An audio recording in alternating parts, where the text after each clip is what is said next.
Welcome students. आज हम बात करेंगे सिलेबस यूपीएससी, स्टेट पीसीएस या आरओ एआरओ जो सिलेबस होते हैं, ऐसा क्या क्या है जो हम पढ़ें तो हमारा सिलेक्शन पक्का हो जाएगा। मटेरियल्स तो बहुत हैं।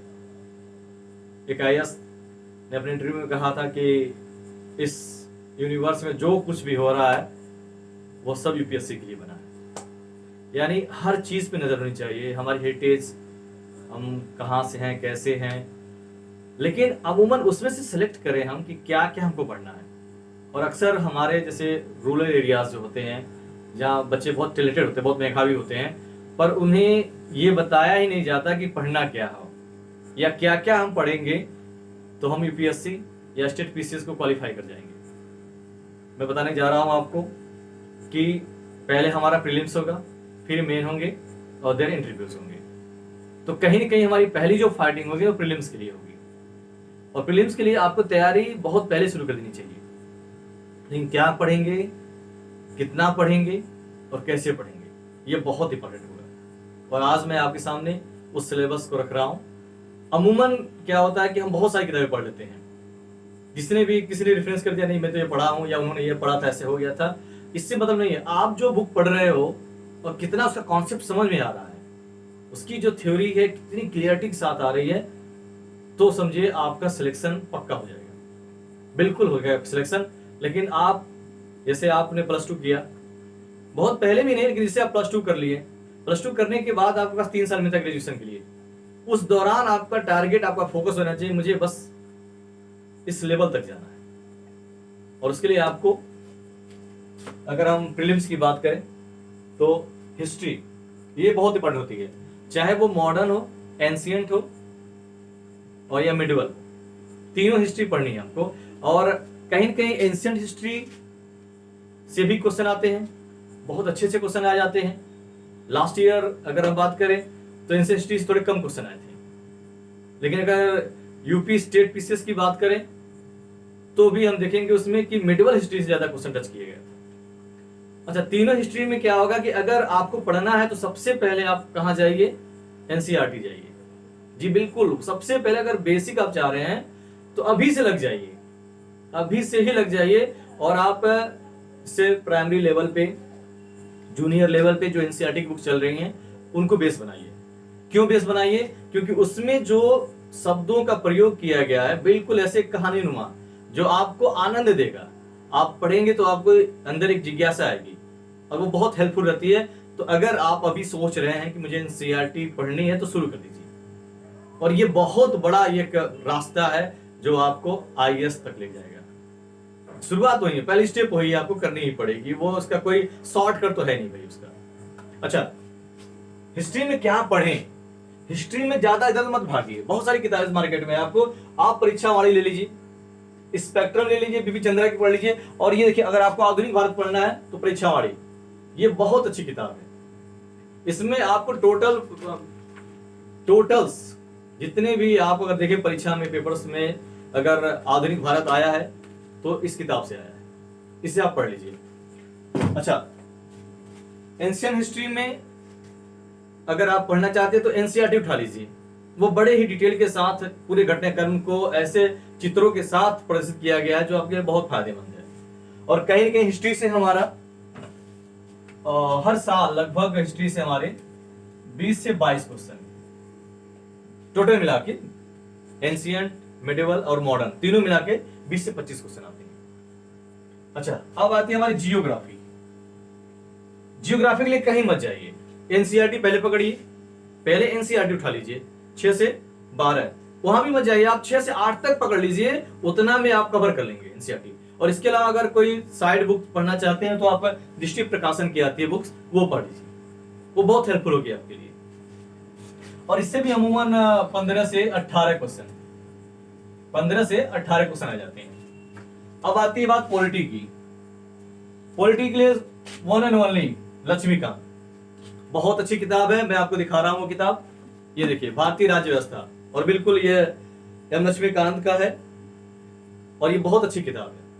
कहीं ना कहीं ये कह सकते हैं कि पूरी पॉलिटी इसी में समाहित है, पूरी की पूरी पॉलिटी इसी में समाहित है। और इसे पढ़ने के लिए आपको डिटेल चाहिए। मोटी किताब है, आप देख रहे हैं पेजेस ज़्यादा हैं, और आपको बहुत पहले, जरूरी नहीं कि जब आप ग्रेजुएट हो जाए उसके बाद ये खरीदिए, आप पहले भी खरीद लीजिए और पहले से भी इसके एक एक चैप्टर, दो दो चैप्टर को अध्ययन करते रहिए। आप देखेंगे बड़े ही व्यवस्था के साथ, यहाँ तक कि आप हिस्ट्री के भी कुछ क्वेश्चनों को आप देखें तो आपको मिलेगा। मैं आपको दिखाने का प्रयास कर रहा हूँ, और यहाँ से देखिए ईस्ट इंडियन कंपनी, ऐतिहासिक पृष्ठभूमि, अगर ये पढ़ लेंगे आपको तो यहाँ से बेस शुरू होती है और बहुत ही डिटेल के साथ दिया हुआ है, बहुत ही डिटेल के साथ। तो ये बुक आपके लिए वेरी इंपॉर्टेंट है, जितना जल्दी वो पढ़ सकते हैं। और अगर अभी आप ये अफोर्ड नहीं कर सकते हैं तो एक काम कर सकते हैं आप, राज्यसभा टीवी, राज्यसभा टीवी हिंदी में भी आता है और इंग्लिश में भी आता है, हिंदी में भी आता है और इंग्लिश में भी आता है। और उससे आप बेकायदा आप सुबह जो अपडेट होती न्यूज वो सुन लीजिए, दोपहर में सुन लीजिए और शाम को भी सुन लीजिए।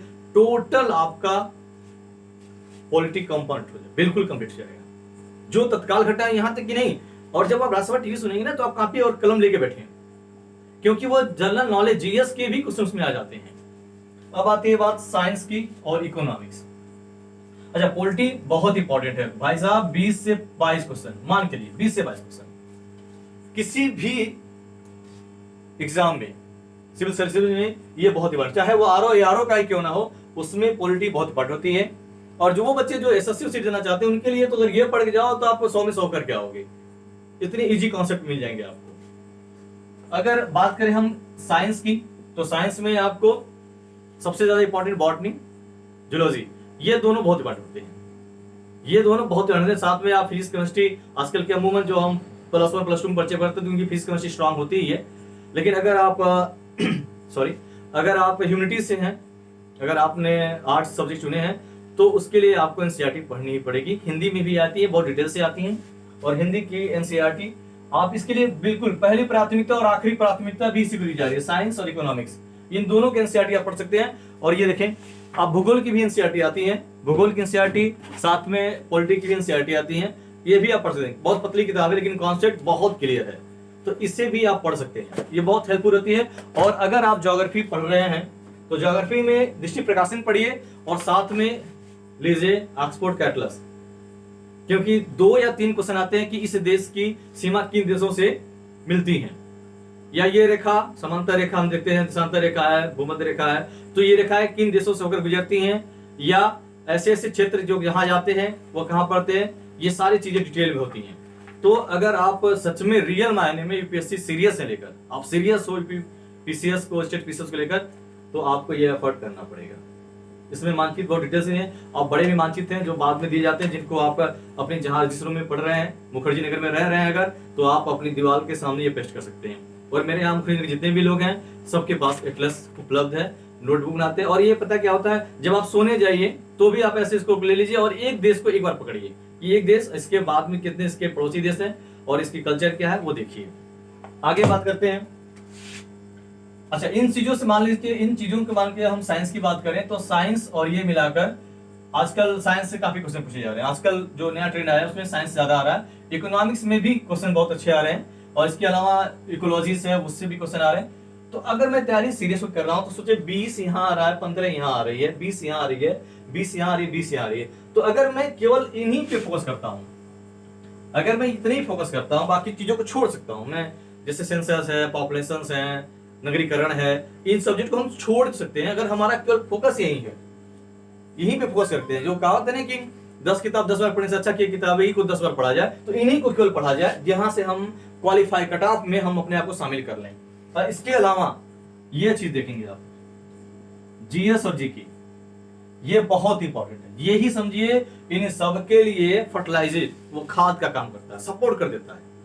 और ये क्या होता है, रोज आदत में लाइए, रोज न्यूज़पेपर पढ़िए, कम से कम 2।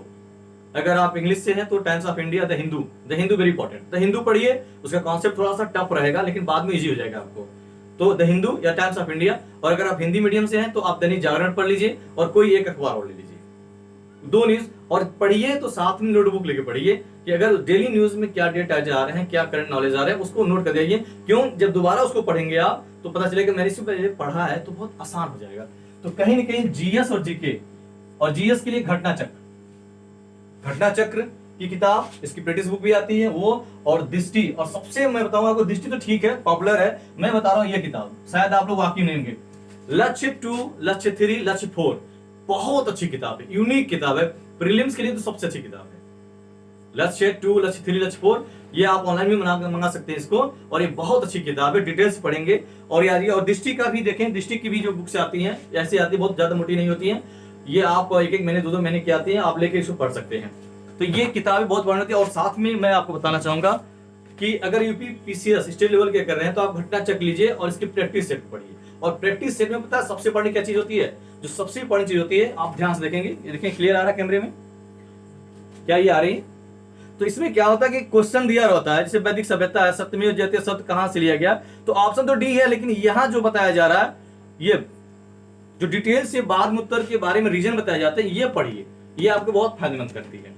तो ये अमूमन बहुत शॉर्टकट है, और अगर जो बच्चे थोड़ा सा अफोर्ड नहीं कर सकते, कोचिंग नहीं ज्वाइन कर सकते हैं, मुखर्जी नगर नहीं जा सकते हैं, पटना नहीं जा सकते हैं, या बड़े इंस्टीट्यूट को नहीं ज्वाइन सकते, तो वो शुरुआत में जब आप 10वीं में 12वीं में, तो आप शुरुआत में ये बुक्स देखें, लुसेंट की ऑल इन वन है, इसको पढ़ के अपना जो बेस है वो स्ट्रांग कर सकते हैं। लेकिन अगर बेस स्ट्रांग ही करना है तो क्यों ना हम एनसीईआरटी पे जाएं। सबसे पहले एनसीईआरटी के बाद इन किताबों फोकस करेंगे तो हमारा प्रीलिम्स पक्का निकल जाएगा। और जब प्रीलिम्स निकल जाएगा तो कहीं ना कहीं हमारी फाइटिंग जो होगी, संख्या जो होती है वो घट जाएगी, कम हो जाएगी।